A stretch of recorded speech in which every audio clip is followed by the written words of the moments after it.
Bonjour à toutes et à tous, je suis très heureux de vous retrouver aujourd'hui dans cette nouvelle vidéo. J'ai décidé de réaliser celle-ci pour une raison très simple. J'ai pu constater que de nombreux membres de blog se posent les mêmes questions.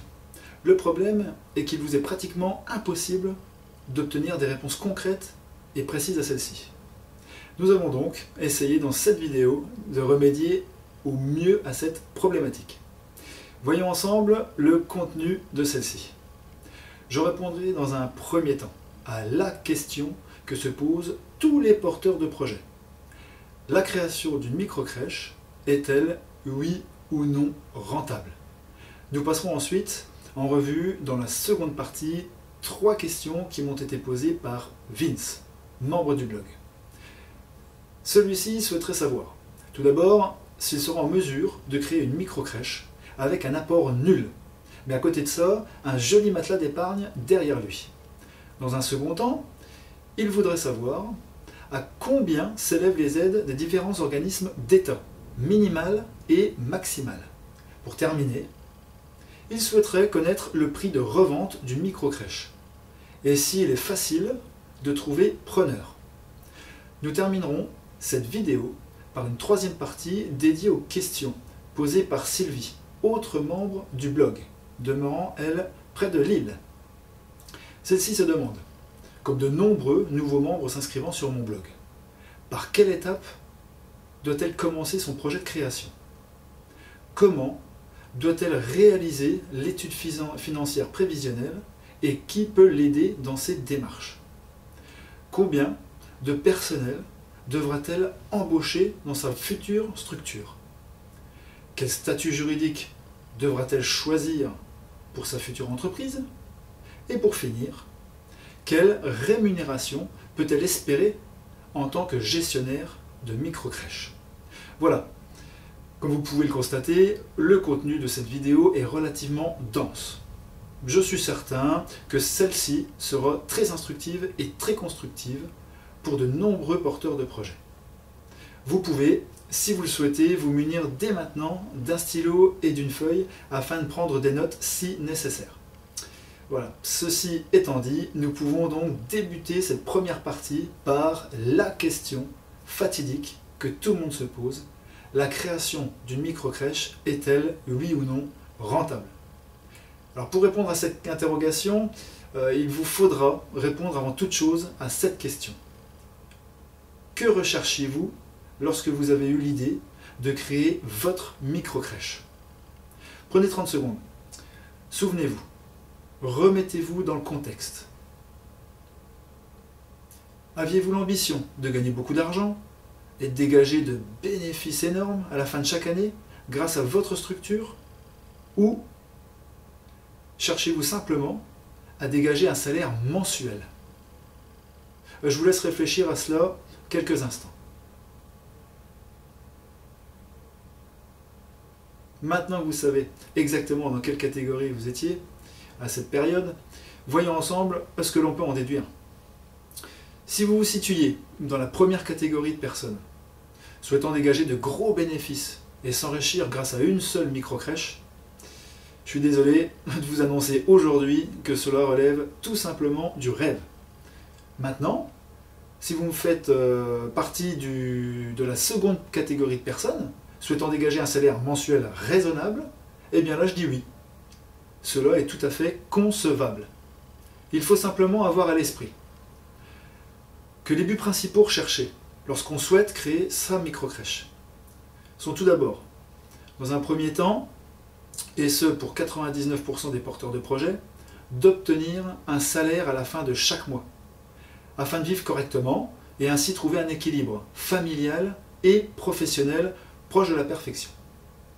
Une fois constitué, celui-ci vous permet de vous donner psychologiquement à 100% dans toutes vos futures démarches.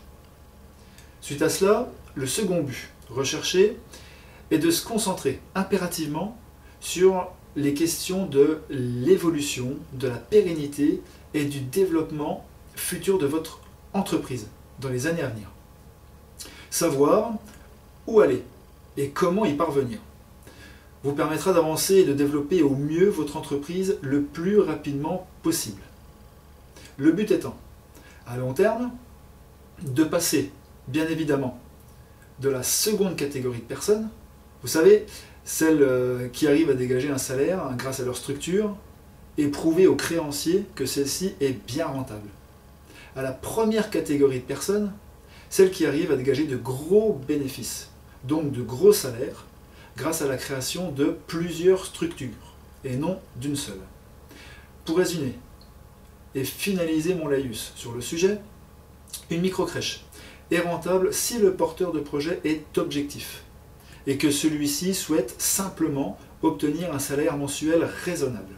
A contrario, celle-ci ne peut être rentable si le porteur de projet, par manque d'objectivité, pense pouvoir gagner beaucoup d'argent, dégager de gros bénéfices dès le départ.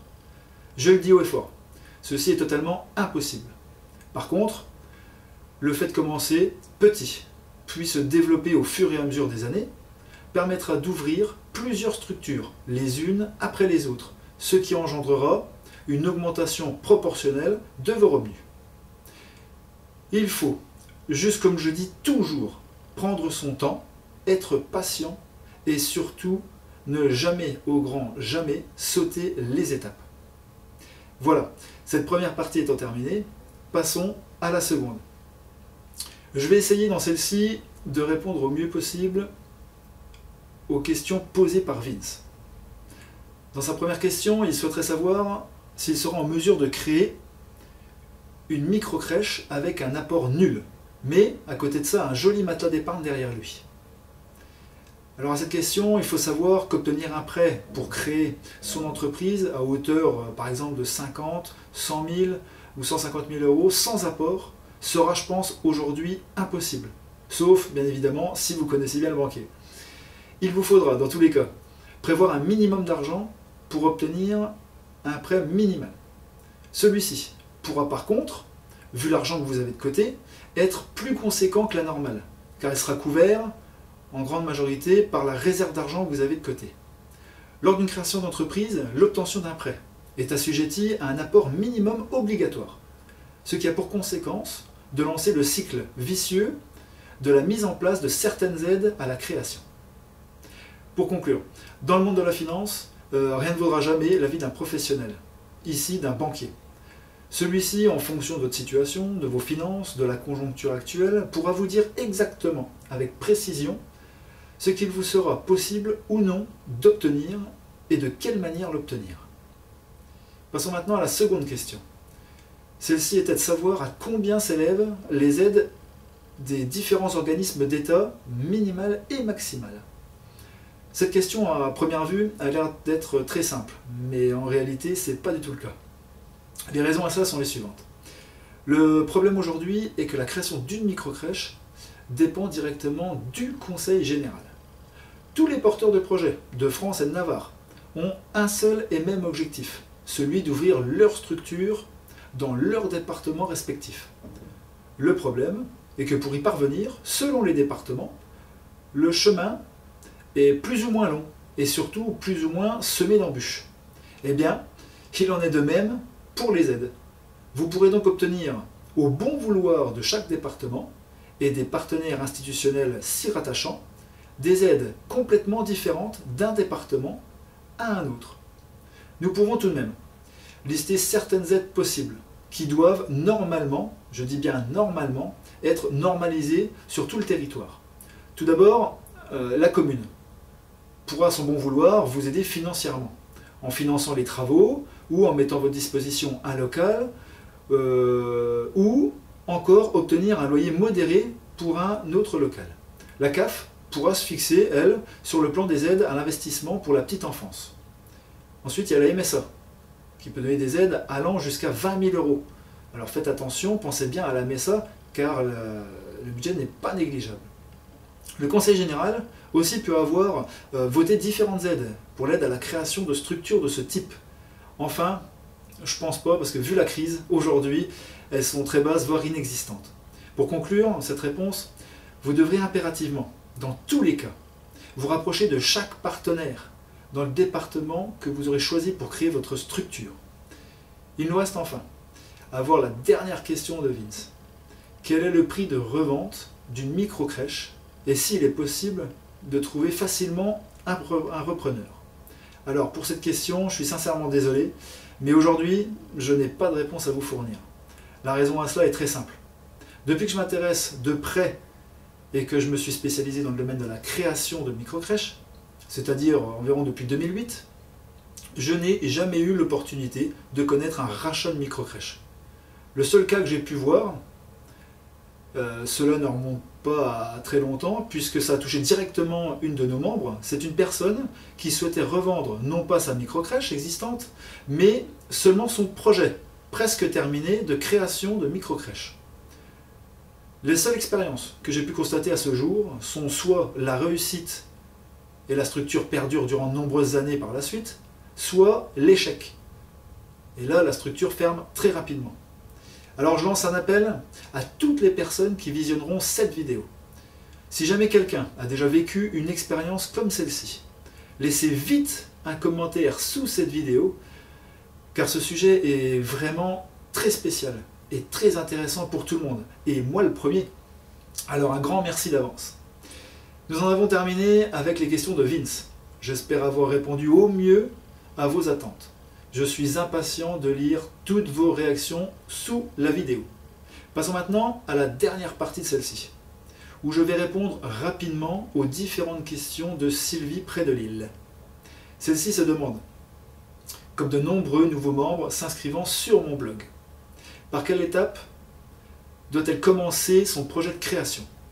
Comment doit-elle réaliser l'étude financière prévisionnelle et surtout, qui peut l'aider dans ses démarches? Combien de personnel devra-t-elle embaucher dans sa future structure? Ensuite, quel statut juridique devra-t-elle choisir pour son entreprise? Et pour finir, quelle rémunération peut-elle espérer en tant que gestionnaire? Alors cela va certainement vous sembler drôle, mais ma réponse à toutes vos questions sera peut-être à vos yeux très bête, mais je vais vous expliquer pourquoi je le fais en mon âme et conscience, de vous donner cette réponse si simple. Toutes les réponses à vos questions, Sylvie, sont présentes dans les articles de mon blog. Je pense que pour avancer dans un projet de création, il faut se documenter au maximum, obtenir les bases théoriques nécessaires afin de débuter son projet dans les meilleures conditions possibles. La première démarche que vous avez effectuée est la bonne. Il vous faut maintenant chercher les réponses à vos questions en feuilletant les articles de mon blog. Voilà pourquoi je ne vous donne pas de réponse précise dans cette vidéo et que je vous demande simplement d'aller chercher celle-ci par vous-même dans les différents articles existants. Cette façon de procéder a plusieurs points positifs. Dans un premier temps, cela va vous obliger à lire les articles et donc de vous documenter beaucoup plus que si je vous avais directement et simplement donné les réponses ici. Grâce à ce travail, vos connaissances dans le domaine de la création de microcrèches seront alors plus conséquentes. Ensuite, dans un second temps, cela vous permettra d'obtenir déjà des réponses à vos questions, mais surtout des réponses aux questions à venir que vous auriez été susceptible de vous poser par la suite. Alors voilà, j'espère que vous comprendrez ma démarche. Croyez-moi, c'est pour votre bien et le bien de toutes les personnes dans la même situation que vous. La seule question à laquelle je répondrai directement est la suivante, puisque c'est le thème du jour. Quelle est la rémunération que peut espérer un gestionnaire de microcrèche? En créant une microcrèche, nous pouvons dire approximativement que le gestionnaire peut espérer dégager un salaire mensuel variant de 1200 à 1500 € par mois. Voilà, nous en avons terminé. Cependant, j'aimerais maintenant vous poser une question très importante pour laquelle je souhaiterais obtenir sous cette vidéo un maximum de réponses de votre part. Il est vrai que les nouveaux membres de mon blog me posent, comme Sylvie l'a fait, toujours les mêmes questions. Je suis donc arrivé à me demander s'il ne serait pas bon de réaliser un ouvrage dédié spécifiquement aux bases de la création de microcrèches. Je souhaiterais connaître votre avis. Cela, comme vous le savez, est très important pour moi, comme à chaque fois. Alors si vous souhaitez m'aider et aider les autres membres, laissez-moi s'il vous plaît un commentaire sous cette vidéo en me donnant dans un premier temps votre ressenti sur celle-ci, ainsi que sur les informations que j'ai pu y laisser et vous y faire découvrir. Puis dans un second temps, je souhaiterais obtenir votre avis personnel, à savoir s'il vous semble bon de réaliser ou non la rédaction d'un ouvrage dédié spécifiquement aux bases de la création de microcrèches. J'ai vraiment hâte de lire vos commentaires pour connaître vos avis. Alors je tiendrai à vous remercier pour l'intérêt que vous portez à mon blog. Merci aussi pour votre fidélité. Et je vous demanderai de ne pas oublier, s'il vous plaît, de partager sur vos sites, blogs, forums, réseaux sociaux cette vidéo afin que nous soyons toujours plus nombreux sur mon blog. Alors, dans l'attente de lire vos commentaires sous cette vidéo, je vous dis à très vite et à très bientôt.